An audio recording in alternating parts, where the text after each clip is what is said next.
Le Parisien libéré, à l'époque, est issue, la coopérative, ce sont des gens de la résistance issus de la démocratie chrétienne. C'est-à-dire, y compris une fraction de la droite défend avec acharnement. Il y a des très beaux textes de démocrates chrétiens de l'époque qui disent la seule presse possible, libre et honnête, c'est la presse indépendante. Et donc, du coup, quand on voit l'histoire que l'on a vécue, il y a une dilution progressive de ce principe. Et ce qu'on a vécu là, les 3 dernières années, c'était une brutale accélération avec le séisme dont vous avez parlé tout à l'heure, Drahi, Bolloré, Niel. Et donc, je pense que le cœur du débat, si on a envie de rêver un peu, c'est de dire oui, il faudra une refondation démocratique en France. On le voit bien pour plein de raisons, mais que l'un des volets, l'un des rouages décisifs de cette refondation, ce sera dans des modalités dont on peut parler, parce qu'il y a plein de propositions sur la table, mais renouer avec ce principe. Il n'y a pas de presse honnête, durablement, sans qu'elle retrouve un principe d'indépendance. Donc ensuite, il faut discuter. Il y a plein de propositions à la table, mais à mon avis, c'est le cœur du sujet public. Donc laissons de côté le débat sur le CSA, qui est un débat particulier sur lequel j'ai une opinion, mais on pourra... On a bien vu la bataille d'Élise Lucet récemment au cœur du service public bien sur sûr, l'enquête sur Big Malion. Bien sûr. Où le nouveau nommé, M. Field, était prêt à dire, pendant la campagne électorale des primaires, je le rappelle à droite, il ne faut pas d'émissions qui dérangent. Bien sûr. Non, en clair, j'ai le sentiment que le problème de la qualité de l'information se pose dans les mêmes termes, parce que je pense que le service public a été très abîmé en certains endroits. Il y a des poches de résistance, Élise Lucet l'a montré et a obtenu une victoire, mais quand vous regardez le service public, je prends juste un exemple à titre d'illustration, c'est l'information économique. Tous les chroniqueurs économiques sur le service public, télé, France Culture, France Inter, France Info, viennent de journaux proches du patronat. Bon. Alors cette loi, moi le sentiment que j'ai, c'est que il y a des petites mesurettes ou des petites mesures qui vont dans le bon sens, mais le cœur des dispositifs que l'on pouvait attendre ne sont pas au rendez-vous. Je prends juste un exemple. L'immense vague de concentration que l'on vient de vivre, il y a eu des amendements qui ont été déposés et qui ont été rejetés, ça a été balayé. Donc le gouvernement ne s'est pas mis en travers de ce séisme dont on parlait, Bolloré, Drahi, Niel. Par ailleurs, ce qui me semble, moi, le cœur du dispositif auquel il faut réfléchir, c'est trouver ce qui a été l'objet d'une commission auquel lui participait, un nouvel environnement démocratique à l'heure du numérique. La plupart des propositions ne sont pas au rendez-vous. Il n'y a rien dans cette loi sur comment nous, journalistes, aux sociétés de journalistes, on peut donner notre point de vue sur une prise de capital, sur des nouveaux investisseurs, sur des rachats, etc., pour éviter cette concentration. Et cette loi ne répond pas du tout à ça. Et puis on voit en plus qu'il y a une offensive hyper forte du pouvoir économique et financier. On l'a vu avec la directive secret des affaires au Parlement européen, qui a été un énorme coup de canif dans la liberté d'informer. Donc ça, sur la directive secret des affaires, il y a bien eu des amendements qu'on a péniblement arrachés, mais nous, on demandait le retrait de cette directive parce qu'elle pose un fondement nouveau pour poursuivre des journalistes et des lanceurs d'alerte. Et le texte définitif prévoit effectivement quelque chose d'un peu plus protecteur pour le journaliste, mais pas pour le lanceur d'alerte. Et d'ailleurs, on l'a vu dans LuxLeaks, dans le jugement du tribunal, qui reconnaît Deltour et Allais comme des lanceurs d'alerte, mais qui explique qu'il n'y a pas de mécanisme. Tout le scandale sur l'évasion et la fraude fiscale. Le tribunal les reconnaît en lanceurs d'alerte, mais dit au Luxembourg, il n'y a pas de mécanisme de protection pour les lanceurs d'alerte. Il n'y en a pas non plus au niveau européen. Et là, je me permets quand même de citer le tribunal luxembourgeois qui dit que, au contraire, la nouvelle proposition de directive sur le secret des affaires adoptée par le Parlement européen entend encore augmenter la protection du secret d'affaires. Donc on était déjà dans une situation où le secret d'affaires était très protégé et cette directive est venue donner encore plus de protection au secret des affaires. Donc, la proposition que je fais dans mon livre, la société de médias à but non lucratif, je pense que quand on la décrit de par sa simplicité, en fait, elle ne peut apparaître que comme une bonne idée. Et le gouvernement refuse d'aller dans ce sens-là. Donc ça consiste en un actionnariat de journalistes et de citoyens. On a en France une volonté forte des citoyens de financer les médias. Mediapart s'est lancé en partie grâce à un actionnariat de sa société de lecteurs. Comme simple citoyen aujourd'hui, ils donnent de l'argent sans aucun avantage fiscaux et sans être considérés comme des actionnaires. Moi, je pense que ces donateurs qui aujourd'hui font du financement participatif doivent devenir des actionnaires des médias. Et comme actionnaires, ils pourront garantir l'indépendance des journalistes.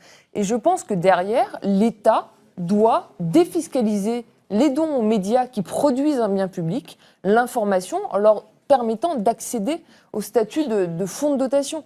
Et c'est quelque chose qui est logique, c'est-à-dire que d'un côté, on a un État qui nous dit on ne peut pas démanteler l'existant, ça coûterait trop cher, les empires sont construits. Donc permettons l'émergence de nouveaux médias. Mais pourquoi ne pas demander, que, vu que c'est la révolution numérique, une taxe qui abonderait une institution qui, au lieu des aides directes à la presse, qui sont très corruptrices, très de conflits d'intérêts, permettrait d'aller dans votre sens pour financer tout ça? Je suis parfaitement d'accord avec vous, ça serait une excellente idée. Je pense et je pousse de plus en plus pour qu'il y ait une branche média de la BPI.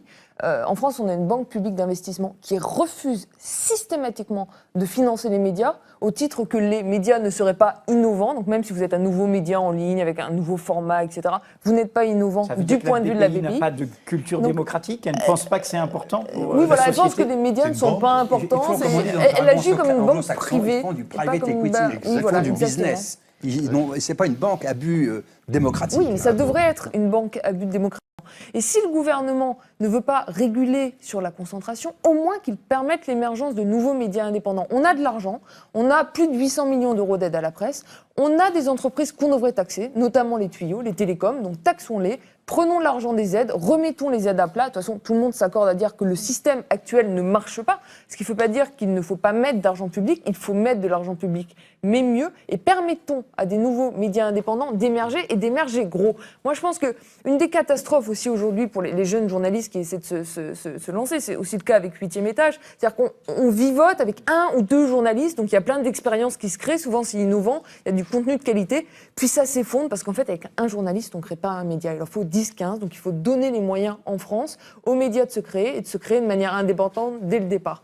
Et je finis là-dessus, je pense que ça doit venir avec une contrepartie, et la contrepartie c'est de se lier les mains dès le départ dans les statuts pour ne pas avoir des actionnaires extérieurs, notamment des industriels d'autres secteurs comme les télécoms ou autres, qui deviennent à un moment actionnaires et qui ont des droits de vote. Il faut se lier les mains. C'est-à-dire, vous avez l'indépendance et on la finance, et en contrepartie, vous vous engagez à ne pas recevoir d'argent L'indépendance est une valeur. des actionnaires C'est une extérieurs. valeur qui crée de la richesse. Voilà. Et on parie là-dessus. Ça fait plaisir d'entendre ça. Par contre, on a un problème d'argent. On a un problème de trouver l'argent et de monter l'argent. Or, aujourd'hui, qu'est-ce qu'on voit ? On a des oligarques qui font des bénéfices évidemment considérables, qui ont fait des marges absolument considérables, de 70% pour certains d'entre eux dans la téléphonie et dans Internet, avec ce qui était un bien public il y a encore une quinzaine d'années. Les télécommunications, la poste, les transmissions, c'était du bien public. On a privatisé tout ça pour le grand bien de M. Neil, de M. Drahi, de M. etc., qui font de M. Bouygues, évidemment, qui font des fortunes considérables.